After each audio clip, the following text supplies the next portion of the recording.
All right, we'll give folks another minute or two to make their way in. In the meantime, we'll just hang tight.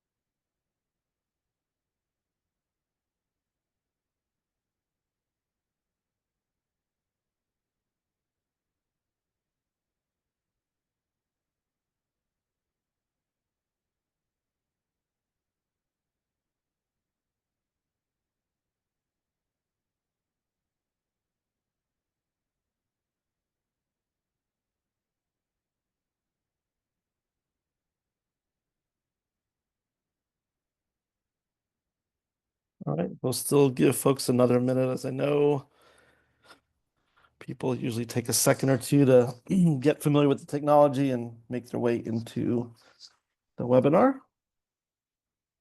We had 40 registers, so let's give it Okay. probably till Yeah, we'll like give it a few minutes. Yeah. 33. Sure. So folks who've joined us already, we'll give it another 3 minutes to let folks make their way in.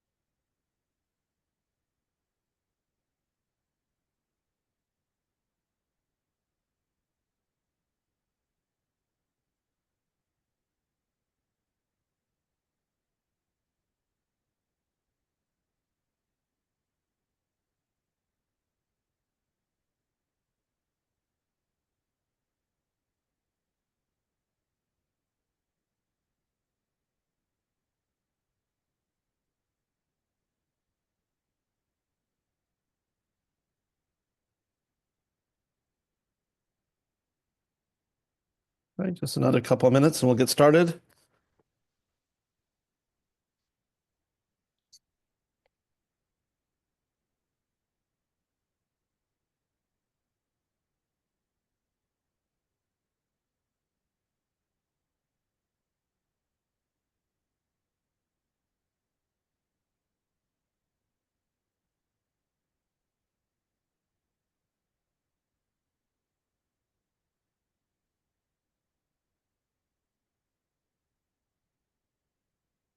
All right, we'll get started here in just a minute. Right around another 60 seconds or so. Give enough time to have folks trickle in. I'm sure people will come in a little bit after as well, but this webinar is being recorded, so folks will be able to get it afterwards. And for those who just joined us, you'll always be able to get a review of this after we post it within a few days. We'll let you guys know by email. We have your email addresses, so you can take notes, but remember that you'll always be able to have access to this on YouTube once we get it out there. All right. Get going in about 15 seconds.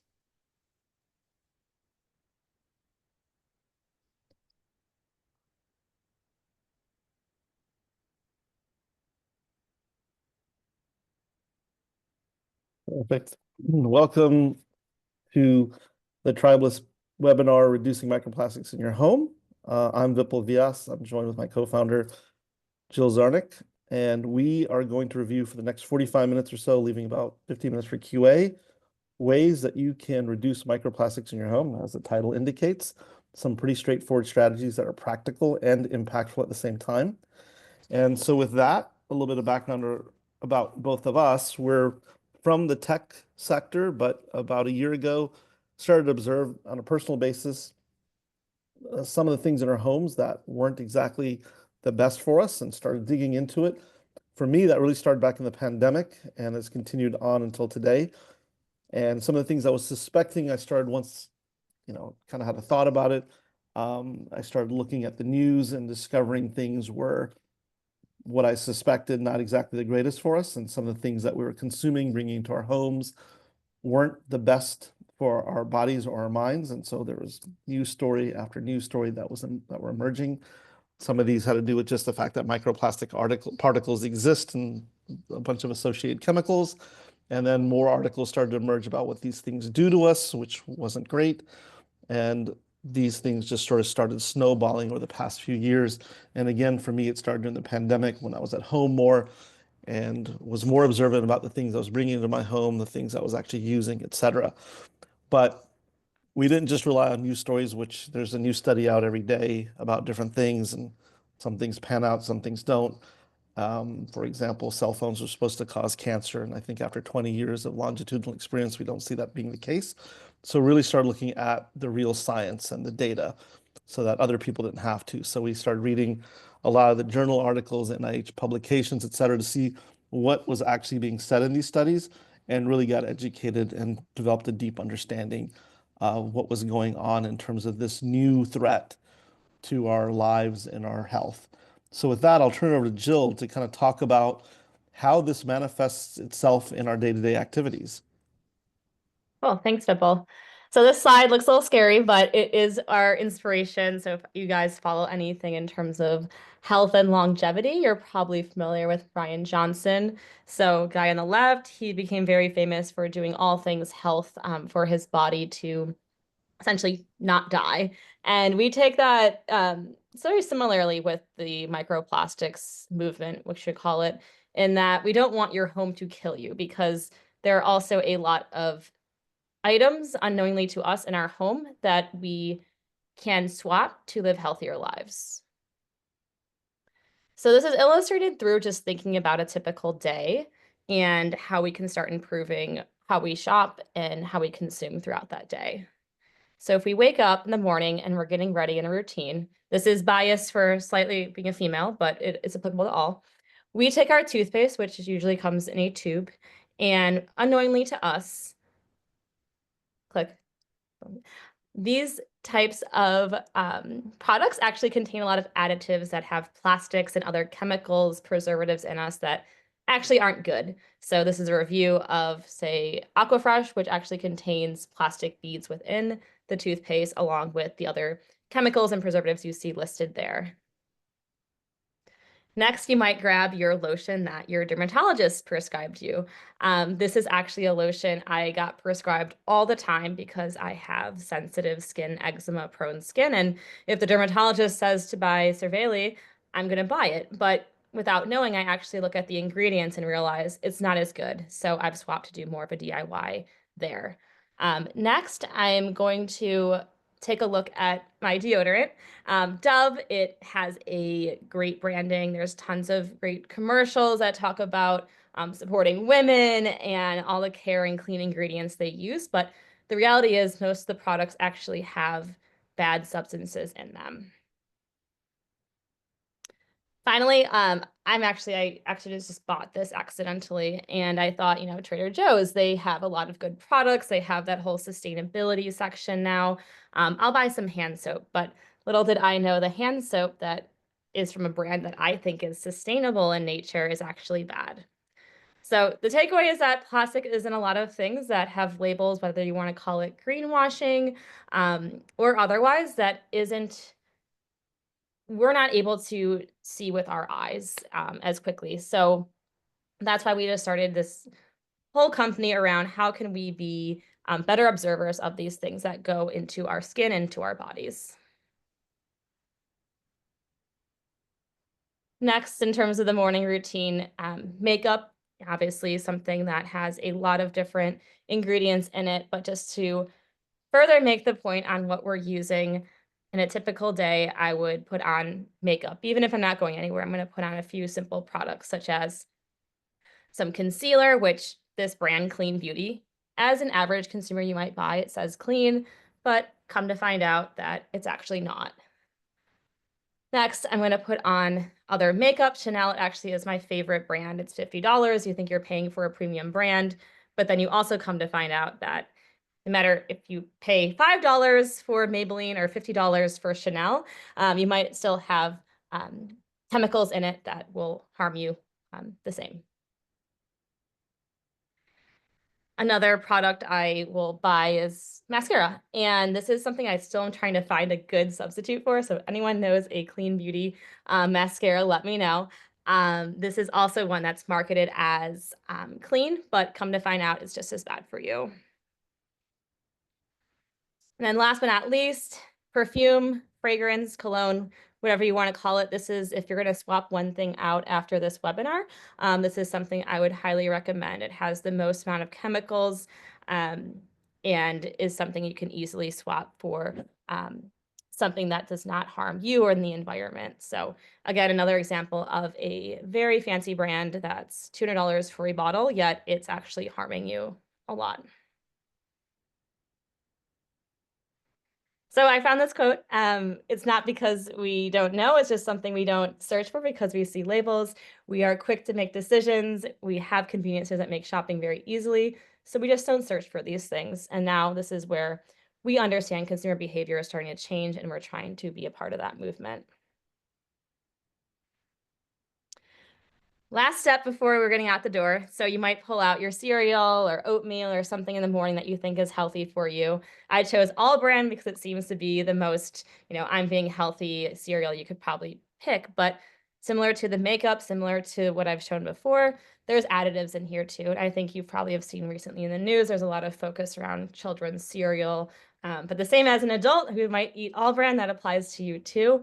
And thinking about even this example here is a European brand, because I take this from an app that was started in France. And even there, some of the American brands have already infiltrated with the additives. So just being a little more conscientious. Next, you're probably grabbing your coffee cup to go, or you're meeting a friend for coffee in the morning. And those cups, though it looks very sustainable, the brown packaging per se, that cup's actually plastic lined. That's how it maintains its structure. So that plastic is then still applied to heat, still applied to your coffee, which then soaks in the plastics into it. So alongside that, hydrating daily. I've swapped now to a sustainable water bottle that I take and refill. If you travel, it's a great recommendation, but most of us don't have time. So we buy the electrolyte water or the water bottle to go because we're convenience driven. But this is also something, if you click, there's a lot of research. If I was to also say the next thing besides fragrance to eliminate immediately is bottled water. So of the sources that we inhale or drink each day, plastic water bottles is actually one of the leading contributors. So get a titanium steel water bottle, get something that you can control your own water, because that plastic, regardless of whether it's sitting in a refrigerator, probably went through some heat and other process along the way, which has now induced the microplastics into it.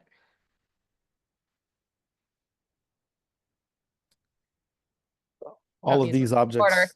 Click one more time. Yeah, sure. All these objects shed Yeah, so I'll wrap up. microplastics. I think you guys get the point, but essentially it affects all parts of our life. And even the polyester, essentially polyester is something that gets washed in the washing machine. The washing machine gets the water into our whole environment. And you're getting the point you probably saw with black plastic recently. Everyone's talking about the spatula, same premise for disposable containers. These things stay forever in our environment. So while I say a lot of these things are good for our health to swap, it's also good for the environment. So we start by focusing on your health, and a byproduct is the health of the environment. So don't be too scared at this point. These are all, easy switches, but that is our little day in the life of common objects that you probably haven't thought twice about that are possibly impacting your health.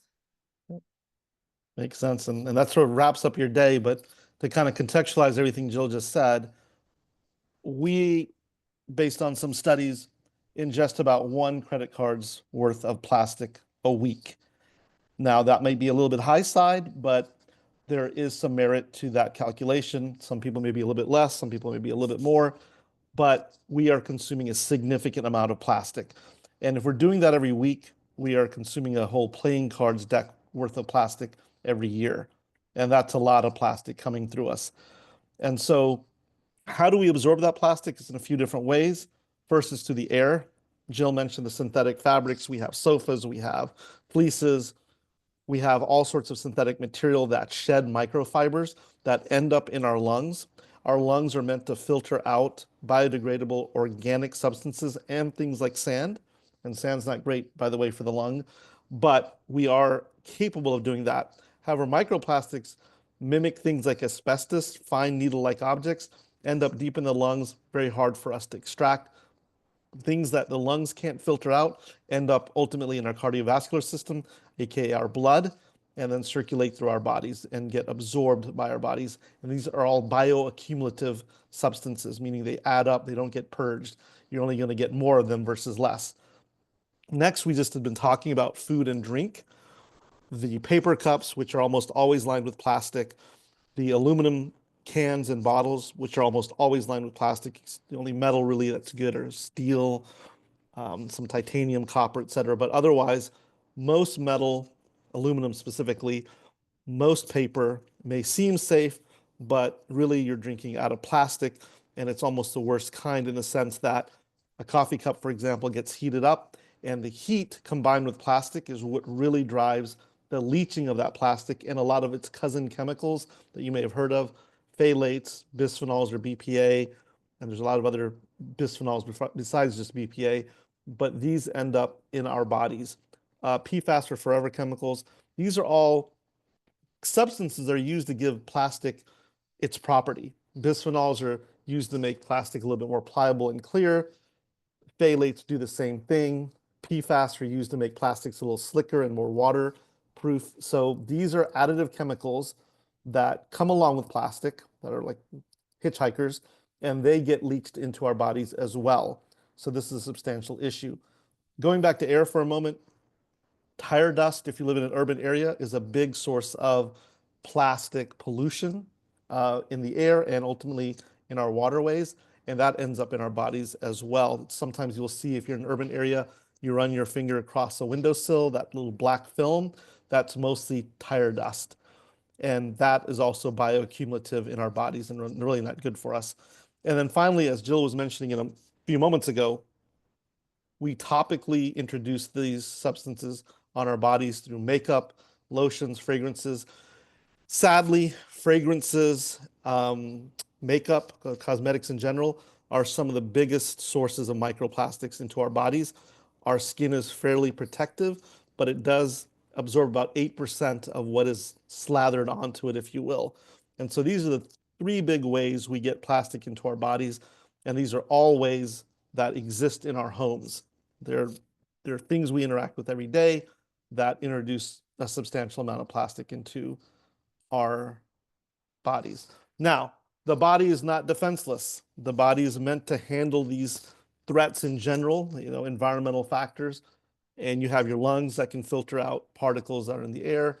And you have your liver, that's what that's supposed to be over here on the left, if you're not familiar with what a liver looks like, and then your kidneys on the right. And so your liver and kidneys do a decent job of removing some of these chemicals. A little bit less successful with forever chemicals or PFAS substances, but pretty good with microplastics, some of the phthalates and bisphenols. But what happens is that we have so much consumption of these chemicals and these particles that these organs no longer can purge at the rate at which we're loading them up with. And just like you put on weight, if you eat too much, you eat more than you consume or you burn, that stuff is going to get put on you in the form of fat. In this case, it's being put on you in the form of microplastics through the body. So if these guys, your liver and your kidneys and your lungs are not filtering the stuff out, it's going to end up in your bloodstream and then get dispersed throughout your body.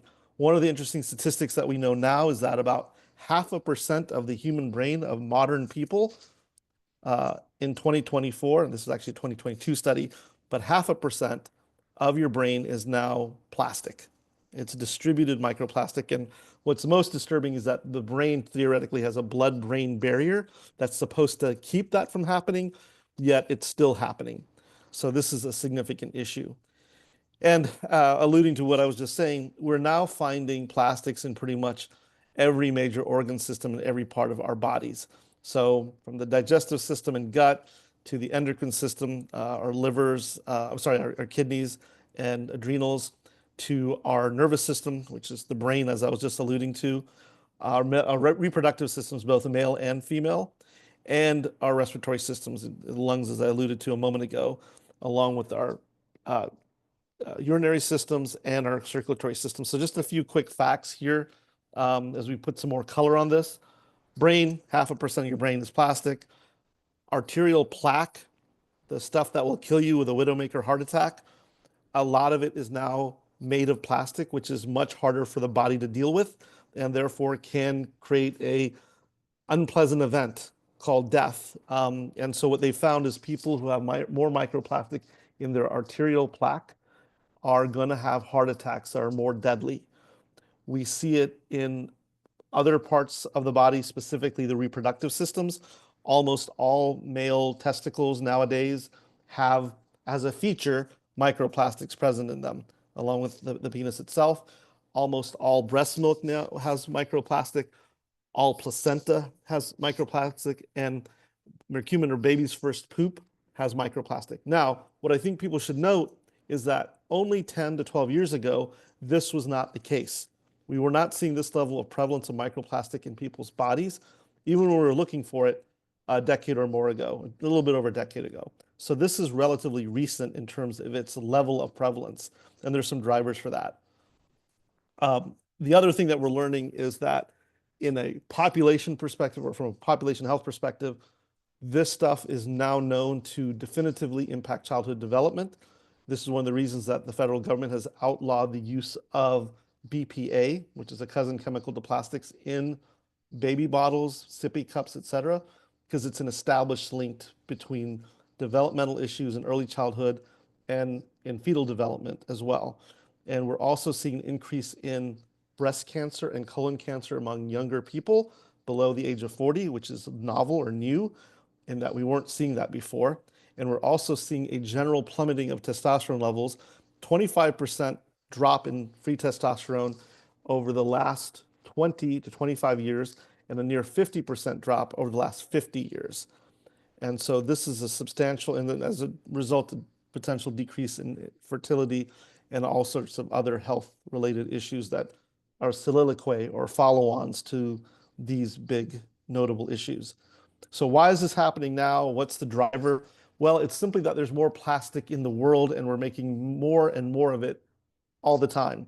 So obviously plastic's been around for a while, really the late 1800s, with a plastic called bakelite.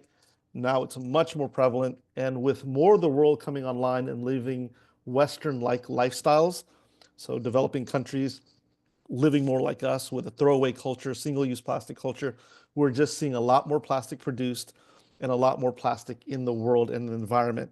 And we are part of that environment. We're even seeing plastic in dolphin breath, of all places. I don't know who funded or did that research study, but it apparently is true. So dolphins are absorbing this stuff to the point where when they breathe out microparticles of plastic. And one thing to note is that if you have any plastic object, this is a little knick-knack toy that my son got for Christmas, this object will end up in landfill. There is no doubt. Plastic has a certain lifespan. It is durable from a biodegradable perspective, but plastics can only be recycled so many times, on average about 5 to 6 times. And as plastic degrades, the last sort of use of plastic is as plastic film for wrapping things and things of that nature. And then once that happens, plastic has degraded to the point where it can no longer be recycled. It ends up in landfill. So 2 things to note in terms of substances, and we talk about what are good things to buy or what are good materials to use. Any plastic you buy will ultimately end up in landfill, even if it's recycled. It's just going to be recycled so many times until it becomes poor quality plastic. It hits the end of the line when it becomes plastic film, such as a plastic bag, an example of like this type of film. At that point, it's over. You can't recycle it anymore. That'll end up in landfill. The same actually is true of paper, except the end of the road of paper is the compost heap, not the landfill.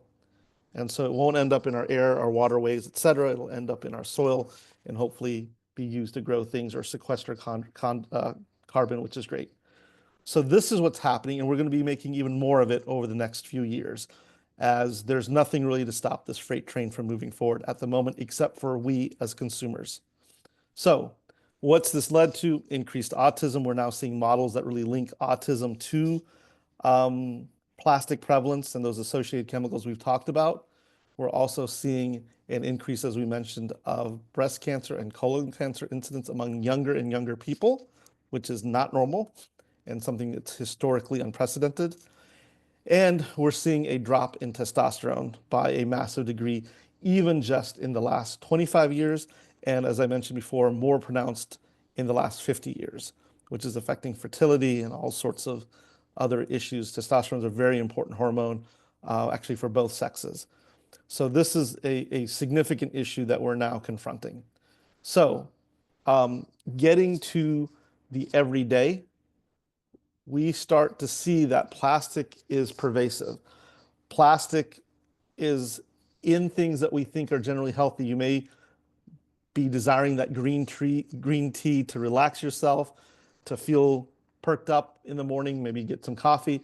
These things are full of plastics. In fact, tea bags are one of the biggest sources of microplastic exposure for the average person on any given day, because you're putting something that's plastic. And even if it's a paper tea bag, it's lined with plastic to meter the rate of leaching or rate that the coffee, or sorry, the tea steeps. And so even something that feels and looks like paper is actually lined typically with plastic. And so alternatives are just getting loose tea using a infuser. If you're using coffee, just grinding the beans yourself and then using a glass Chemex or similar coffee maker to make coffee, as opposed to these pods which get heated up and put that plastic right into your body, which is not a great place for it to be, as we've talked about. And so these are all things that are significant sources of plastic. In fact, if you were to drink tea from a tea bag, a conventional tea bag, and then they tested your blood for some of the key chemicals, such as phthalates, bisphenols, it will have significantly spiked. If you were to eat a conventional American diet for a month, and I'll just give a few examples here of eating out with plastic packaging, heating things up that are in plastic takeout containers, in the microwave, using conventional wrappers that you might find at a restaurant, such as a burger may come wrapped in. If you were to do that for a month and then took your stool, as indelicate as that might be, and centrifuged it down, you will actually see visible to the naked eye plastic sedimentation present. And that's coming out of your body. That's actually your liver and your kidneys doing the job, mostly your liver in that case, doing its job, but it is that profound. This is not trace levels, although we do measure it in milligrams. It is at least enough for the naked eye to be able to see in terms of what your body is going through or dealing with on a regular basis. And if you remove some of these things that we talked about and adopt the stuff over here on the right versus the left, you will see a marked decrease in the amount of plastic coming out of your system. This is observable and true. So, what is it that's good for us? It's stuff that we kind of know is good for us. One of the things I think is really profoundly interesting is when you see it, you know, your body can tell. So, this is a beautiful wooden cutting board with a beautiful display of vegetables, and you kind of know this is probably good for you, as opposed to this. And this is a plastic cutting board from a product page where they're trying to sell me a plastic cutting board. So this is the best it can ever, this is its best impression that it can ever make. And it still looks like crap. I already know this is not good for me inherently. And so one cannot create happiness with beautiful objects, but one can spoil quite a lot of happiness with bad ones. And this is a very true quote. This looks a whole lot better than this. And my point with saying that is our bodies, our eyes, our gut, if you will, knows things that are good for us. And some of the key takeaways we'll talk about later is let your intuition guide you, because it will often be right, except when it comes to Taco Bell, which can be tough to resist for some people. But you know, your intuition should guide you. So, like I said, what is good for you is also what is good for the world. We are part of the environment. This obviously will biodegrade into the earth. This will not. So with that, we'll stop for just a second before we go on to now some super tactical tips. And we'll talk about 7 steps you can take that are very concrete to reduce your plastic so that if we were to test you today and then test you after you made some of these changes, your plastic exposure would be significantly lower. So let's get right into it. So the first thing you can do is upgrade what you drink. If you're not filtering your water, you are the filter, which is a great quote. And so a reverse osmosis filter under the sink, there's more complicated ones, there's super simple ones. I opt for the simple ones. These often have a single filter. They're almost as good. These things are pretty much negligible in terms of difference of performance, but you're going to get water that does not have microplastics in it, that does not have some of these chemicals like forever chemicals in it as well. Those get filtered out.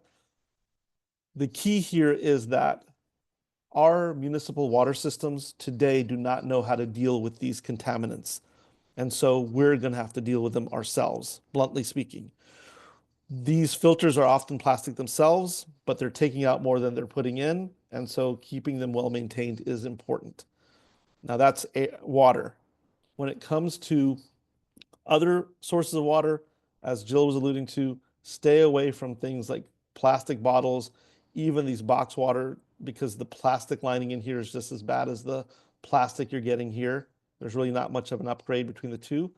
So both of those are out. Even aluminum cans, unless it says that it's got a plant-based liner, you really can't trust it. It's going to be basically plastic. Remember, these are all essentially plastic. This is just all plastic. This is lined with plastic, and so is this. Now, again, there are some brands that will say that they're plant lined, so those are okay.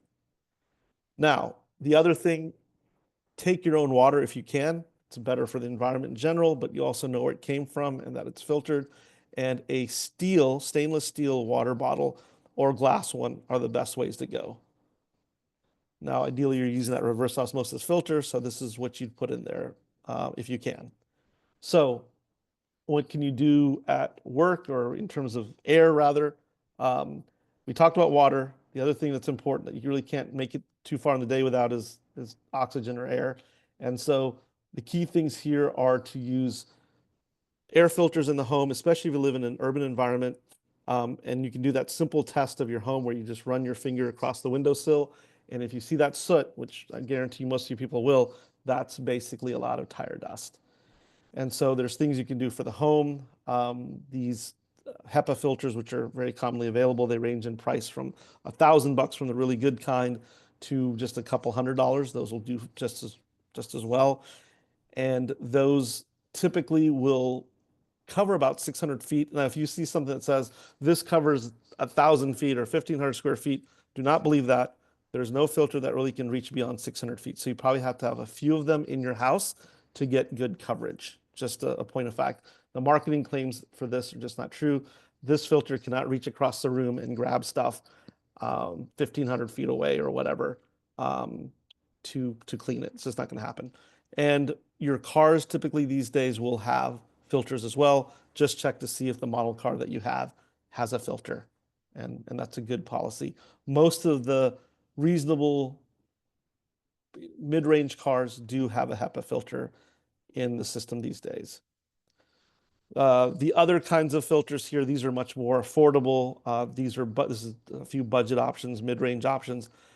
This now gets into your $1,000 range. These are more in the $300-400 range and down to a couple $100. So the point here is that you can find a solution at all price points, relatively speaking. And obviously, the more you pay, in general, the better filtration you get. This is true, generally speaking, with certain brands, but any filtration is better than no filtration. So that's an important point just to make sure to reinforce. Again, the other couple things you can do, and I'll hand it over to Jill for the next section here, is if you have synthetic carpeting, synthetic material in your home, when it's time for these things to be end of life, replace them with natural materials. That's your best move. And those natural materials mean silk rugs or wool rugs or cotton rugs, even jute for that matter. And then if you don't have those and you have polyester blend rugs or other synthetic fiber rugs or carpets, just vacuum them regularly to get rid of any dispersed dust. Steaming is also a very good way to do that. And again, when we talk about furniture, you can upgrade to natural latex, natural fabrics when the furniture that you have today, which almost always is polyester, goes to an end of life state. So I'll transition here to Jill and let her talk a little bit more about wardrobe.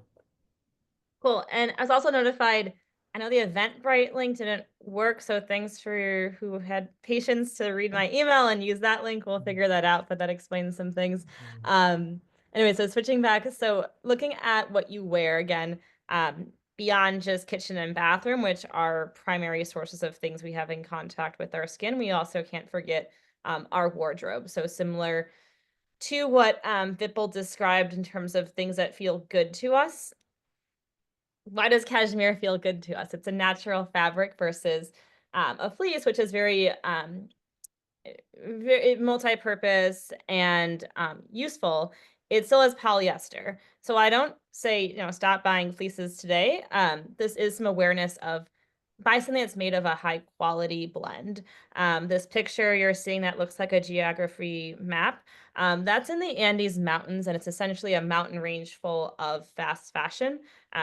As most of you are probably aware, with the rise of social media, TikTok in particular, most of the brands that go viral on there are fast fashion movers. They make products that are easily delivered, one-click consumption. So this is an ongoing problem, and where most of the fashion, even at end of life, that large discount retailers don't sell, it also ends up here. So regardless of whether you kept it for a season, there's also stuff that's just overproduced, and we don't see it, but this is, you can search Andes Mountains landfill, you'll see a lot of sad photos like this. So next slide. There are a lot of cool fabrics available. I keep it pretty simple. So for example, in the winter, it's mostly cashmere or cottons. And that just helps me feel like, I'm choosing higher quality things that are going to last a lot longer. So it's resisting that urge of trends and fads that, are going to end up in a landfill. And it's also, for me, I feel like it's been a fun challenge for discovery of new fabrics. So you'll probably have seen more modal has become a popular blend that I even see Banana Republic has started to use, different underwear brands have started to use. So we're starting to see this positive shift towards fabrics because we as consumers are becoming more aware of these fabrics. And there's a movement now, even if you've stayed up in the news with Lululemon and a lot of the athletic brands, because if you think of that, whether it's recycled polyester, that's still going on your skin's still sweating. So I'm really curious to see what we start coming out with in terms of product innovation there. But this is the start of what I'm seeing is hopefully some positive trends to counter the fast fashion movement. So next slide, tactically, I mean, this has kind of been my little slow project. On the left-hand side, being more considerate that if I look at my closet 3 years ago, the stuff I had from Zara or other fast fashion brands, it never really lasted. I wore it once or twice, and then either I poshmarked it or put it to Goodwill, and most of Goodwill, as we know, doesn't even get sold. It just ends up in the landfill too. So I'm starting to think about having those higher quality pieces. And again, there's a lot of brands, even if you've heard of Quince, I didn't put that up here, but Quince is also one that's trying to make higher quality fashion and home goods available at lower price points. The same time on the right-hand side, these are also brands that I work with. So for example, I want to sell some of my old clothes. I don't want to put it in a landfill. I'll poshmark my old Zara and make sure someone else at least gets to wear it before it ends up in the landfill.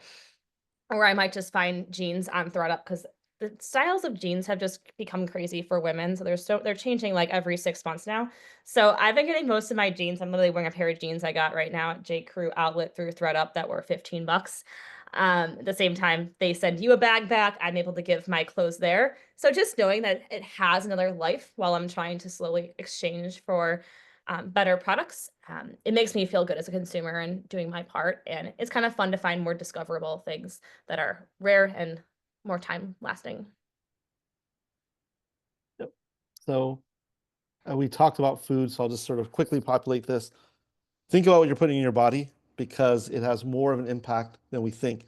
One important thing to note is that just because everyone else is doing it does not make it right. People smoked like chimneys 50 years ago. 60 years ago, and it was socially acceptable, and we're learning that, or we learned, I should say, that wasn't wise. In the same way, I would describe plastic and the related chemicals we've talked about as the lead of our time. It is disruptive at an individual level and at a population level. So upgrade your food game by making some of the swaps we talked about here. Now, this is just your morning routine coffee, tea kind of thing, but this pervades the whole day. So think about the food packaging here. One important thing to note is the worst type of stuff you can use are these takeout containers. I don't like them because they're impossible to open and close, but that's a separate issue. Do not microwave these. These will leach plastic significantly into your body. And the same goes with these types of containers, especially with black plastic.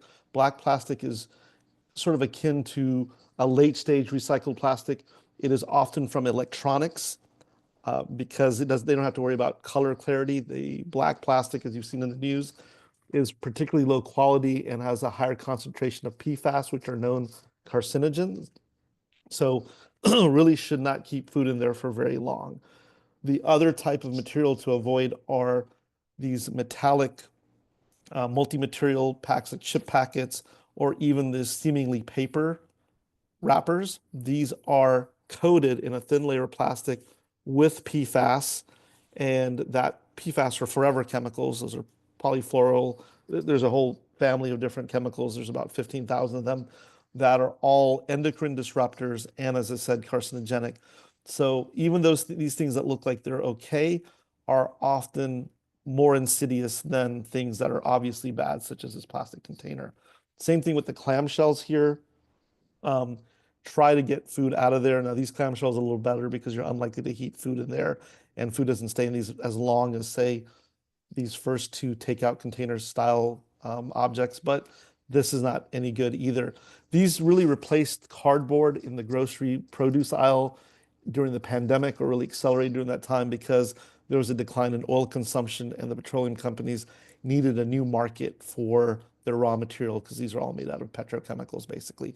Again, Jill alluded to this before, this paper cup, not really paper. The outside is paper, sure, but the inside is almost always lined with plastic. They used to be lined with a white clay, which is why you often see them being white on the inside. It's sort of a throwback to the 30s, 40s, and 50s when there was kaolin clay was used to make them waterproof.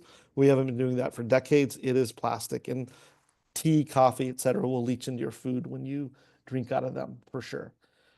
The other thing you could do from a food prep perspective, I'll just resolve these here real quick on the slide. Opt for elemental containers. That is things that are glass. Yeah, the tops are unfortunately plastic, but the business end of things here is glass. Would love mason jars. They can be pretty much used for anything. They've been around forever for a reason. Mason jars are 150 years old and going strong. Anything that's stainless steel is great. And then anything that's wooden is awesome. Silicone also is acceptable, though silicone today in most municipal settings cannot be recycled, but it is not as harmful to you as other things. So these are some kind of quick food upgrades.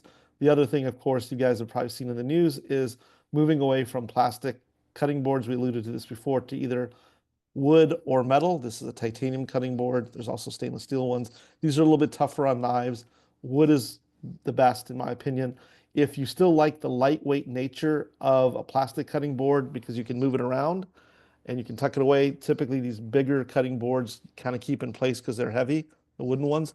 You can opt for an organic bamboo cutting board that will give you the lightweight characteristics of plastic without the harmful microplastics along with it. Now, this example of the cutting board is pretty stark because if anyone uses a cutting board for any period of time and they look at all the scratches, it's kind of obvious what's happening there in terms of how that stuff's getting inside you. So the other couple things is cookware. I'll make this kind of quick. Cast iron is amazing. Enameled cast iron is great. Copper, especially tin line copper, is also great. The first two, cast iron and tin line copper, can be turned slowly into non-stick in terms of performance, as can the item here in the lower left corner, which is carbon steel. So these three options, cast iron, carbon steel, and tin line copper, can all behave as non-stick cookware. These two carbon steel and cast iron have to be what they call seasoned, meaning you have to use them. And as they accumulate polymerized oil on them, they become more and more nonstick. Tin is inherently nonstick out of the box, though it's a little spendy. You can also, if you're going to get wild, get some glass cookware. That still does exist, but it's really not super popular because why?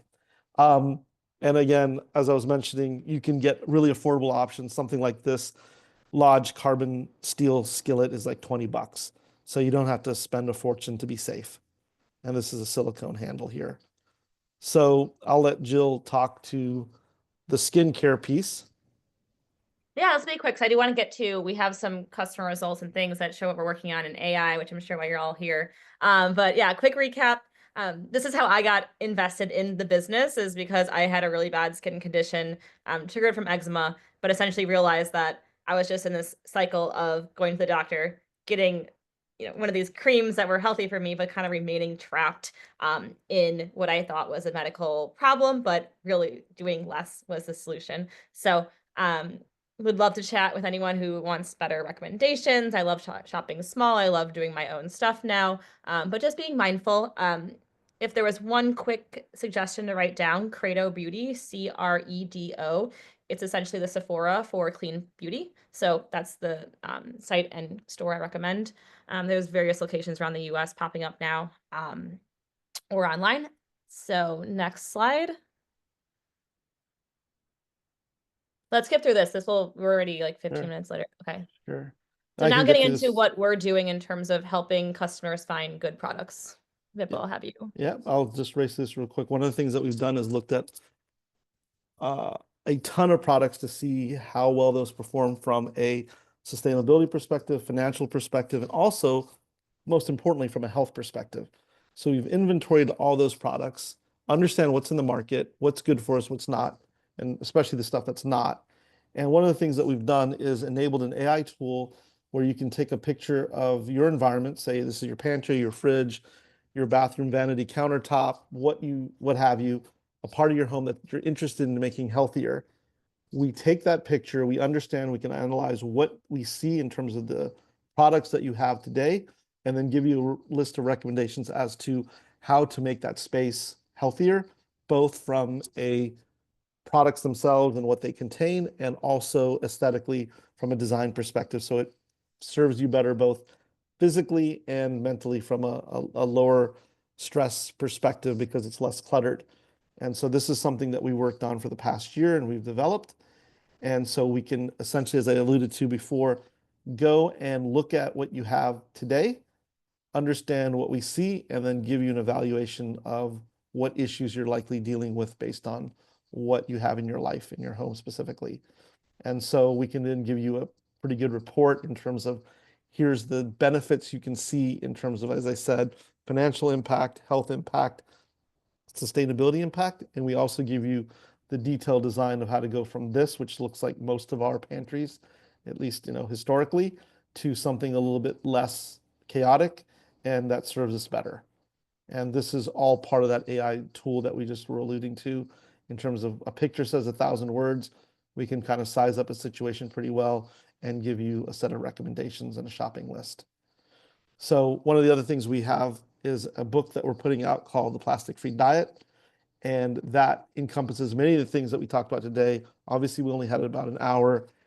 And so there's a lot more detail coming out in our book that will be out in the next few months. So definitely check our website out and pick it up. 3 key takeaways. If we're going to do anything from the time you spent with us, these are the big takeaways we recommend. One is buy elemental. Get things that are glass, wood, metal, and stainless steel ideally. Aluminum's fine as long as it's not holding food. So buy things that are as close to the earth, if you will, as possible, because that's what we're part of and that's what these things are part of. And then don't trust claims from brands. Don't assume regulators are watching out for you because it's not the case. You're gonna have to educate yourself and protect yourself and your family, to be blunt. And then finally, these actions make a difference, as I was alluding to before. If you do these things, the amount of microplastics and those related chemicals are going to be much reduced in your body. And we've seen that empirically through blood testing and urine testing. So with that, we'll stop and we'll open it up to Q&A. And we've got a couple of questions already. I think there's one question on reverse osmosis. Yeah, so a lot of folks talk about how reverse osmosis potentially takes out magnesium and calcium specifically, some minerals that you find in water. And the thought process there is that if you're drinking just reverse osmosis water, you're diluting your system, and these chemicals, which are trace chemicals in water, and most water that you find in the world, are now getting either flushed or diluted out of your system. This just empirically isn't the case. If you have a fairly decent diet, and if you have a diet high in fruits and vegetables, you're getting magnesium and calcium. And if you're eating dairy, especially in meat, you're getting calcium and magnesium anyway. So just not true. I think it's a little bit overblown. There's probably some commercial benefit in having people add one more component to their reverse osmosis filter. So not something that I would particularly worry about. So hopefully that answers that question. The second question was reusable, Silpat. Yes, so parchment paper typically has, as people may know, silicone as a coating. So you can use normal butcher paper up to about 200 degrees. If you're cooking at temperatures higher than that, obviously that now becomes combustible. But if you're not going above 200, 250 degrees, you can simply use butcher paper, which is not coated. Parchment paper can survive heat much higher than that. But the other options that were noted there, Silpat is a good option. I think we may discover things down the road, but not a bad place to start. Aluminum, if you get aluminum that's designated non-stick, is also coated, not actually in silicone, but in plastic. So cooking in aluminum foil is not great either if you have what's designated as non-stick aluminum. So those are a couple of questions I know that popped up. Any others? Still have about 9 minutes left. Or comments, feedback. All right, well, we'll be sending this out because we have learned that the Eventbrite link didn't work. So thank you for looking at my email to get the link today. And yeah, follow us if you haven't on Instagram at @the_tribalist. We're on all the main platforms, but you'll see us the most on Instagram and then LinkedIn. Or just shoot us an email at hello@thetribalist.com. Thanks, everybody. Appreciate it. All right, Bye-bye. thanks.